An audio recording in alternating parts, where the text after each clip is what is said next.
this is not the most recommended way, and this is not what I feel is what one should do, but this is also a path that is explained in Chakku Sutra in the Samyukta Nikaya 3. So I can't say this is not right.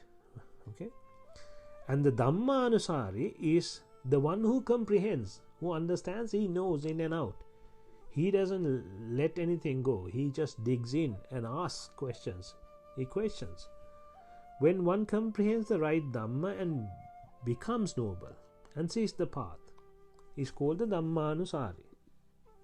So this way you can clarify questions. If you have questions, people have questions even after understanding Dhamma. It's not a problem having questions, because everything is not about, you don't doubt the path. You don't doubt that you are going towards the Nibbhana. What you're doubting is some of the things, some of the facts you might doubt. You might have doubts about. You might want to clarify things to make sure it's right. So which is fine.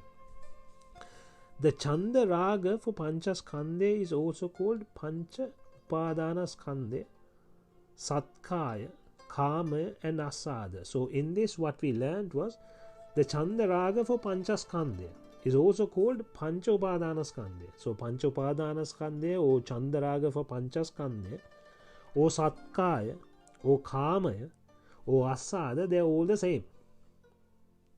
This is what we learned from this.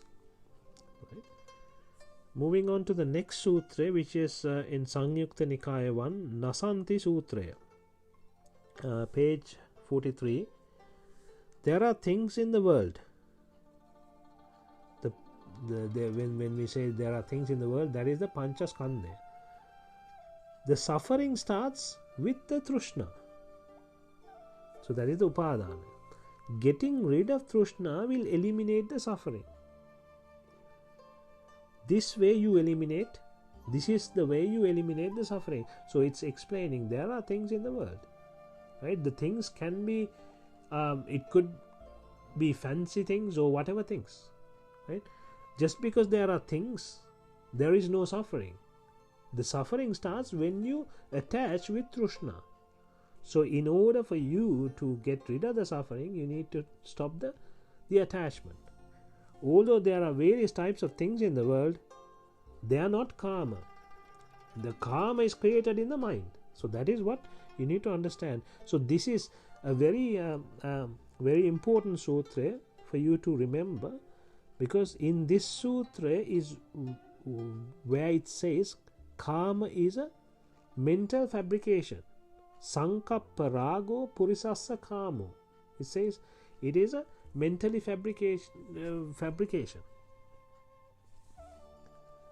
So that is the sutra that talks about it. There are fancy things.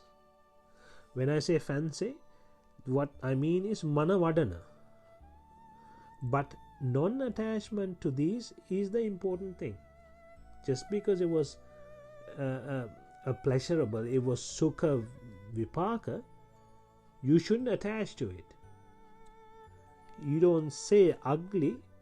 The other thing is, like, you don't say ugly to a beautiful thing, because there are some discourses that they teach, okay, this is, you should not look at a beautiful thing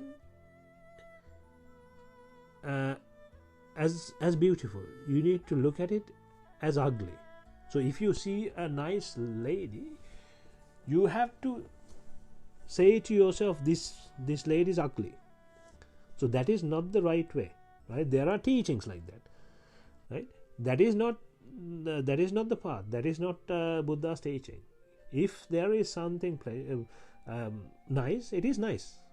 If something is tasty, it is tasty. Whether it's Arihatun Wahanse or whether it's a Prutajjana or normal person or whoever, a nice thing is nice. But attaching to it with Raga, Dvesha, Moha is the problem, and that is what one needs to see clearly.